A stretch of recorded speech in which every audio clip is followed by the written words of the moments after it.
स्वागत है आपका। उत्तराखंड प्राइम देख रहे हैं आप। मुख्यमंत्री पुष्कर सिंह धामी सरकार के 1 साल का कार्यकाल पूरा हो गया है। वहीं राजधानी के रेंजर्स मैदान में 1 साल पूरे होने को लेकर कई कार्यक्रम का आयोजन किया गया। कार्यक्रम में राज्य सरकार के मंत्री, अफसर और पार्टी पदाधिकारी भी शामिल रहे। वहीं सीएम ने कहा कि अधिक से अधिक काम करने की कोशिश जारी है, साथ ही राज्य को उन्नत राज्य बनाने की दिशा में प्रयास भी किए जा रहे हैं।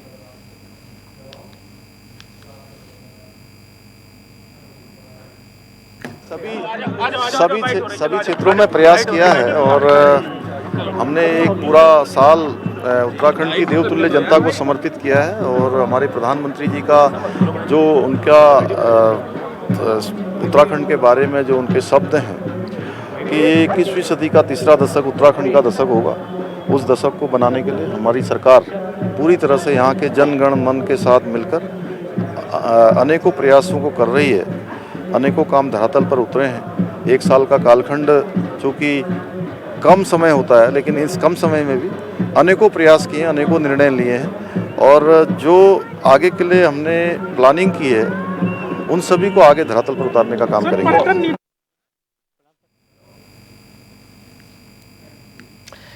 तो देखिए, मुख्यमंत्री पुष्कर सिंह धामी को सुन रहे थे आप, जहां पर सीएम धामी इस खास कार्यक्रम में शामिल हुए। मौका था उत्तराखंड सरकार में 1 साल पूरे होने का। इसी खास मौके पर यह खास कार्यक्रम का आयोजन होता है रेंजर्स मैदान में, जहां पर मुख्यमंत्री धामी समेत तमाम जो नेता हैं, बीजेपी के जो कैबिनेट मंत्री हैं, वो शामिल हुए। सभी ने शिरकत करी और इस खास मौके पर मुख्यमंत्री धामी ने एक किताब का विमोचन भी किया।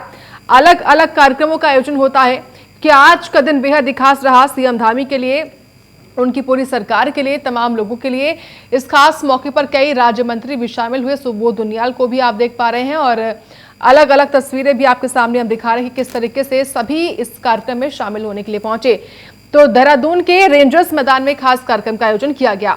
इसी खबर पर और अधिक जानकारी हम लेंगे सहयोगी पवन दीक्षित से। पवन, मौका खास है, सरकार के 1 साल पूरे हो चुके हैं। रेंजर्स मैदान में कौन कौन से खास कार्यक्रम आयोजित हुए, क्या कुछ खास रहा? बिल्कुल साक्षी, आपको बता दें आज धामी सरकार का 1 वर्ष पूरा हुआ है और आज जो जश्न का माहौल है, पूरे प्रदेश भर में जश्न का माहौल दिखाई दे रहा था। लेकिन वही भव्य कार्यक्रम का जो आयोजन है वो राजधानी देहरादून के रेंजर्स ग्राउंड में किया गया, जिसमें एक और सभी विभागों के स्टॉल लगाए गए थे, जहां पर बहुउद्देशीय शिविर के तौर पर कोई भी किसी की समस्या है उसका तुरंत तत्काल समाधान हो सके। उसके साथ साथ जो राज्य सरकार की जो उपलब्धियां थी उससे संबंधित स्टॉल लगाए गए थे। वहां पर राज्य सरकार की उपलब्धियों का बखान किया गया था, उनकी प्रदर्शनी लगाई गई थी। इसके साथ ही मुख्यमंत्री पुष्कर सिंह धामी ने अपनी विकास पुस्तिका का विमोचन किया और साथ ही तमाम बड़ी घोषणाएं भी की। और इसके साथ साथ जो वहां पर प्रभारी मंत्री सुबोध उनियाल वो उस वक्त मौजूद थे वहां पर, और उसके साथ बीजेपी के प्रदेश अध्यक्ष महेंद्र भट्ट वहां पर मौजूद थे। विधायक देहरादून जनपद के जो विधायक थे वो लोग मौजूद थे। वही जिला पंचायत अध्यक्ष मधु चौहान वहां पर मौजूद थी। और सभी जिलों में इस तरह के कार्यक्रमों का आयोजन किया गया था, जहां पर जिले के जो प्रभारी मंत्री थे वो सभी लोग अपने अपने जिलों के जो प्रभारी मंत्री जिस जिले के थे वो अपने अपने जिलों में मौजूद थे। वहीं के विधायक वहां पर मौजूद थे और ये अगले 1 सप्ताह तक सभी जो ब्लॉक है, सभी विधानसभा क्षेत्र हैं, उनमें इस तरह के कार्यक्रमों का आयोजन किया जाएगा, जिसके लिए सभी को दिशा निर्देश दिए गए थे। सभी जिलाधिकारियों को निर्देश दिए गए थे बहुउद्देशीय शिविर लगाए जाए, यहाँ पर जो जन समस्याएं हैं उनका समाधान किया जाए। साथ ही जो जन सरोकार की जो योजनाएं सरकार के द्वारा संचालित की जा रही है उनकी प्रदर्शनी लगाई जाए, ताकि जन जन तक सरकार की महत्वाकांक्षी जो योजनाएं हैं उनका प्रचार प्रसार किया जा सके। ठीक है, बहुत शुक्रिया आपका जानकारी के लिए पवन। आप बने रहिए हमारे साथ, आगे भी आपसे जानकारी हम लेंगे। तो फिलहाल धामी सरकार के 1 साल पूरे होने पर खास कार्यक्रम हुआ रेंजर्स मैदान में। और वहीं टनकपुर हादसे पर सीएम पुष्कर सिंह धामी ने दुख जताया है। सीएम धामी ने इस हादसे पर दुख व्यक्त करते हुए मृतकों के प्रति शोक संवेदनाएं भी प्रकट की हैं। सीएम ने अधिकारियों से बात करके दुर्घटना की जानकारी भी ली और घायलों का हर संभव उपचार के निर्देश भी दिए। दुर्घटना की सूचना मिलते ही कैबिनेट मंत्री रेखा आर्य भी मौके पर पहुंची। उन्होंने टनकपुर अस्पताल जाकर घायलों का हालचाल जाना और हर संभव मदद का भरोसा दिया।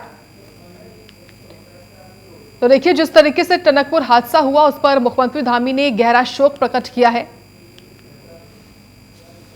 चंपावत में आज चूंकि बहुत दुखद घटना हुई है, पूर्णागिरी का मेला चल रहा है, एक वाहन के नीचे आने से अभी तक 5 श्रद्धालु जो बदायूं जनपद के रहने वाले थे उनका आकस्मिक वहां पर निधन हो गया है। बड़ा दुखद है।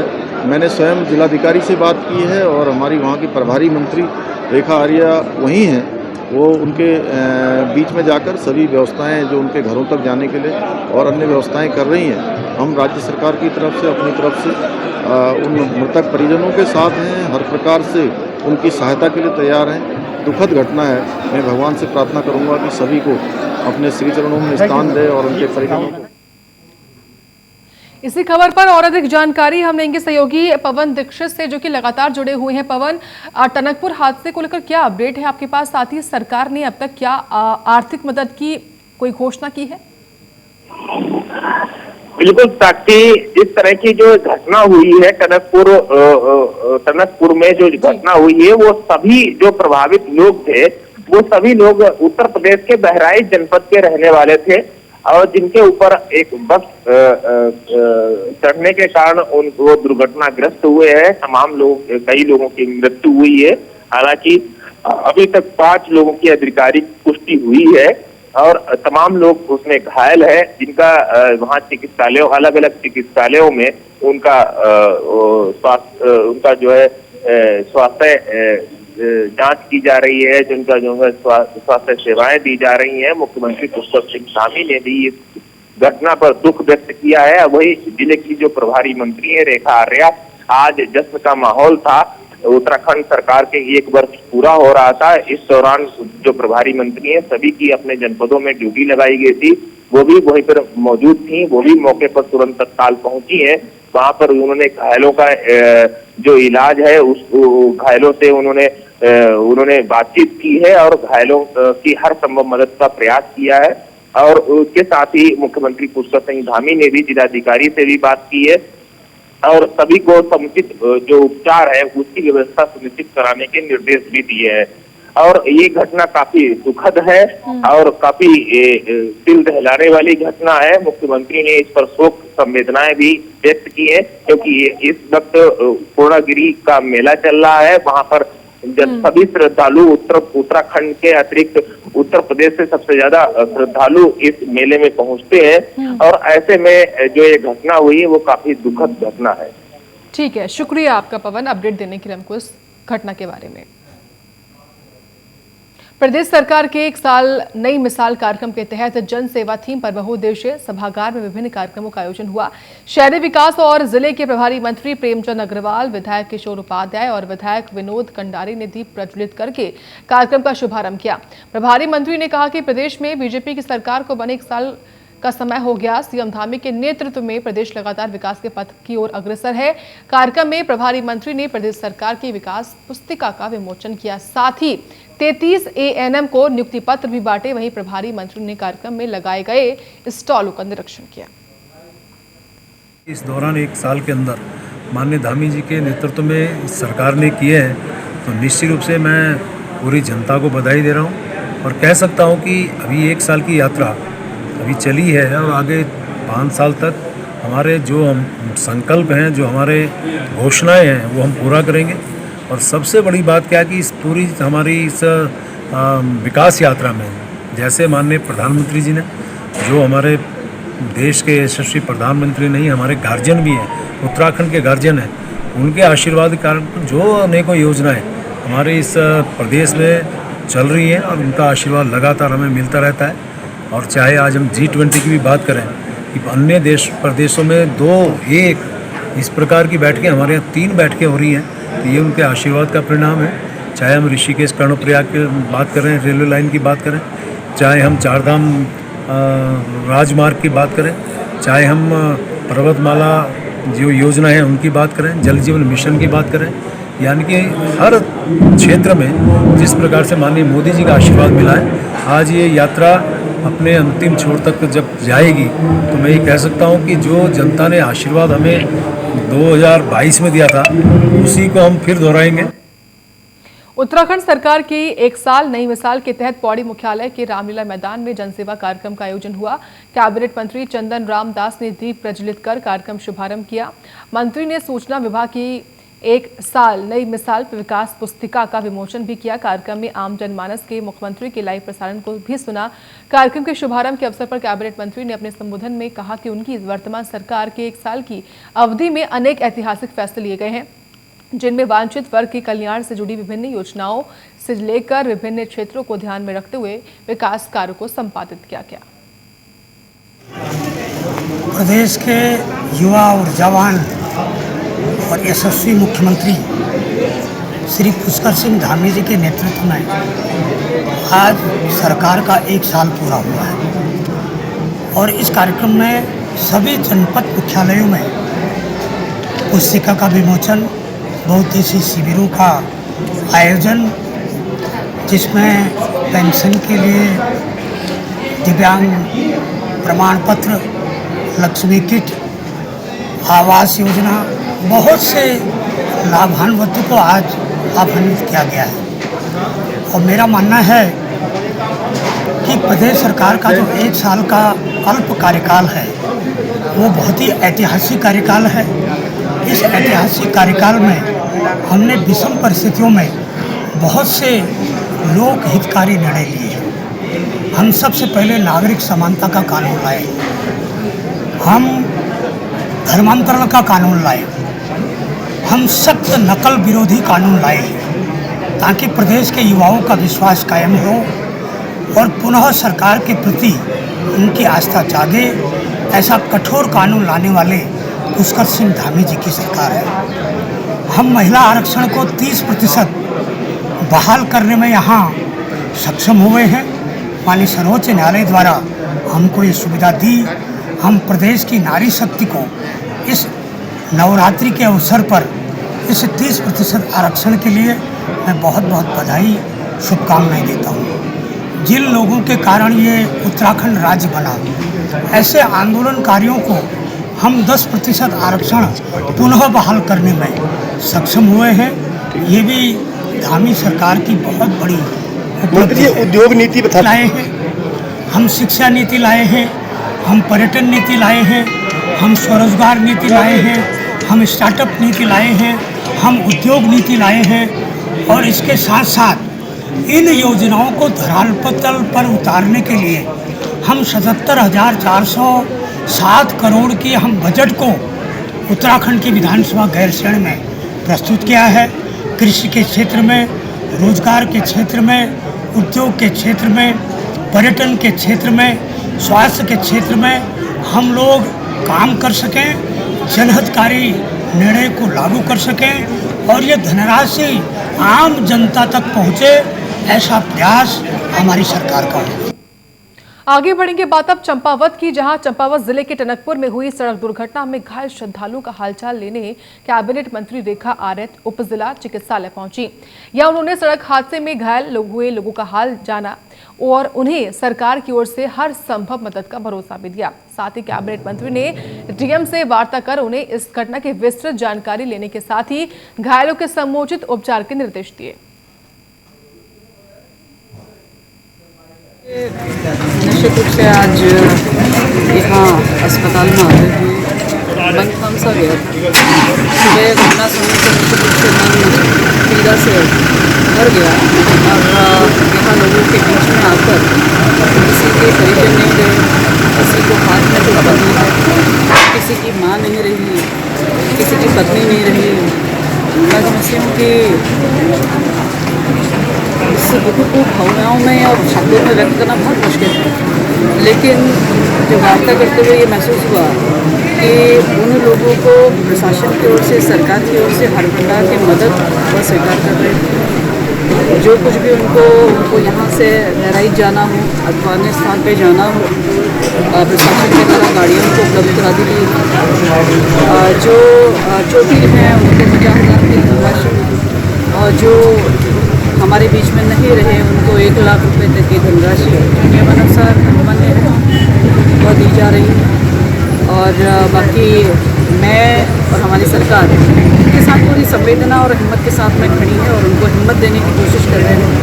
ईश्वर उनको माफ़ ना करे, उनको जो है आत्मा से सशक्त करे ताकि वो आगे अपने जीवन की राह को जो है मजबूती के साथ, हिम्मत के साथ आगे बढ़ सकें। मुख्यमंत्री धामी सरकार 2.0 ने अपने 1 साल का कार्यकाल पूरा कर लिया है। देहरादून के रेंजर्स मैदान में 1 साल नई मिसाल कार्यक्रम का आयोजन किया गया। कार्यक्रम में राज्य सरकार के मंत्री, विधायक, देहरादून मेयर सहित अफसरों और पार्टी पदाधिकारियों ने शिरकत करी। मुख्यमंत्री ने बातचीत में कहा कि अधिक से अधिक काम करने की कोशिश की गई है। राज्य को उन्नत राज्य बनाने की दिशा में प्रयास जारी है।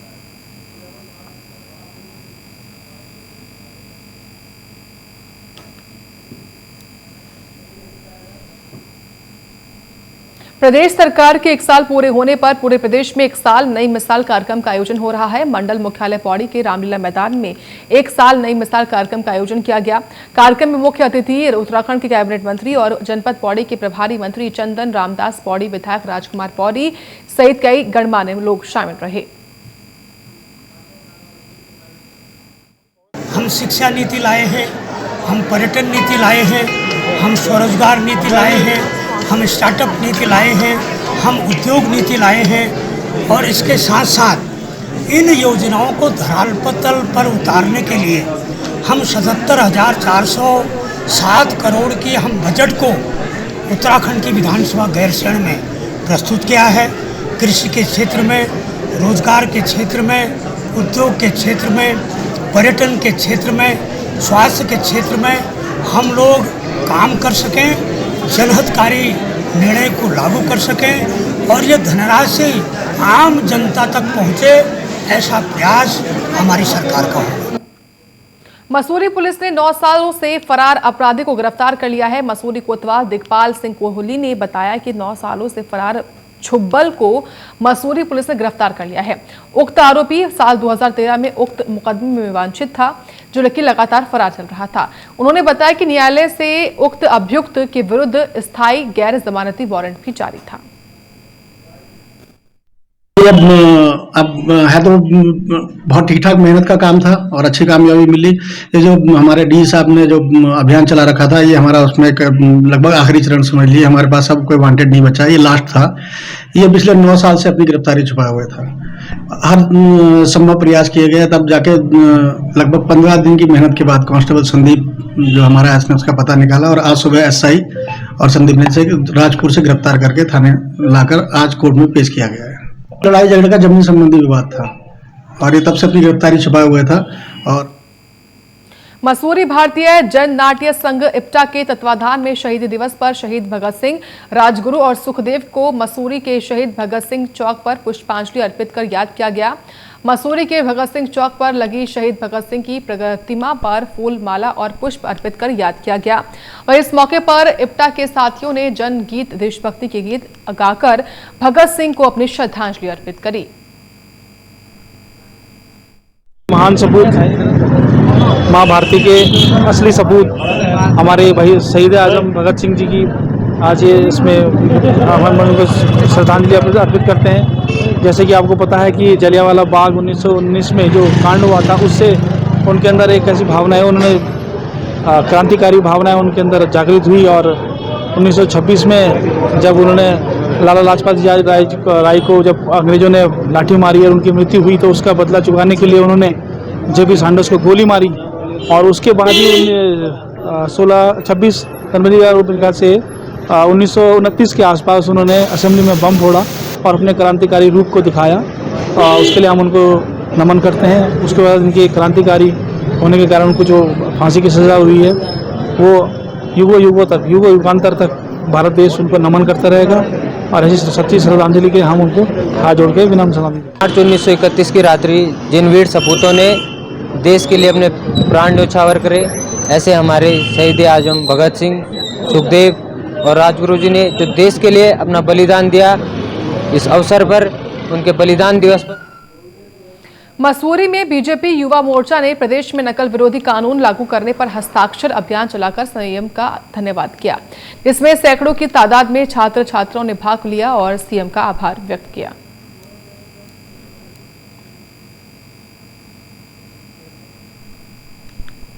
उत्तराखंड विद्युत विभाग क्षेत्र में कई स्थानों पर शिविर लगाकर उपभोक्ता बिलों की गड़बड़ी सुधारने के लिए शिविर का आयोजन किया जा रहा है।